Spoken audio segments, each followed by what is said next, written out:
2026 എത്തി നിൽക്കുമ്പോൾ ഏതൊരു ബ്രാൻഡിന്റെയും വളർച്ചയ്ക്ക് സോഷ്യൽ മീഡിയ ഒരു നിർണായക ഘടകമായി മാറിയിരിക്കുന്നു.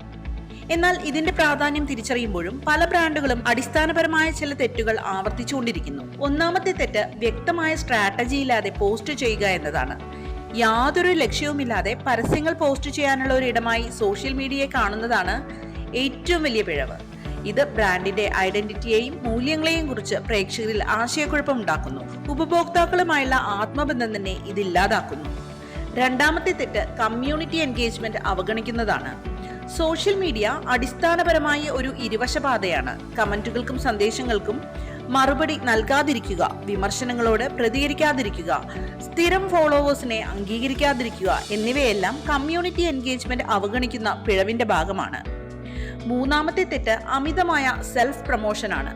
സാധാരണയായി സോഷ്യൽ മീഡിയ ഉപഭോക്താക്കൾ വിനോദത്തിനോ പുതിയ കാര്യങ്ങൾ പഠിക്കുന്നതിനോ മൂല്യവത്തായ വിവരങ്ങൾക്കോ വേണ്ടിയാണ് സമയം ചിലവഴിക്കുന്നത്, അല്ലാതെ തുടർച്ചയായ വിൽപ്പന പരസ്യങ്ങൾ കാണാനല്ല. എല്ലാ പോസ്റ്റുകളും നിങ്ങളുടെ ഉൽപ്പന്നത്തെക്കുറിച്ചോ സേവനത്തെക്കുറിച്ചോ മാത്രമുള്ളതാകരുത്. ഇത്തരത്തിൽ വ്യക്തമായ സ്ട്രാറ്റജി ഇല്ലായ്മ, കമ്മ്യൂണിറ്റിയെ അവഗണിക്കൽ, അമിതമായ സ്വയം പ്രൊമോഷൻ എന്നിവയാണ് സോഷ്യൽ മീഡിയയിൽ ബ്രാൻഡുകൾ ആവർത്തിക്കുന്ന പ്രധാന തെറ്റുകൾ. ഇതൊഴിവാക്കിയാൽ ഒരു പരിധിവരെ സോഷ്യൽ മീഡിയ സ്റ്റാർ ആകാം.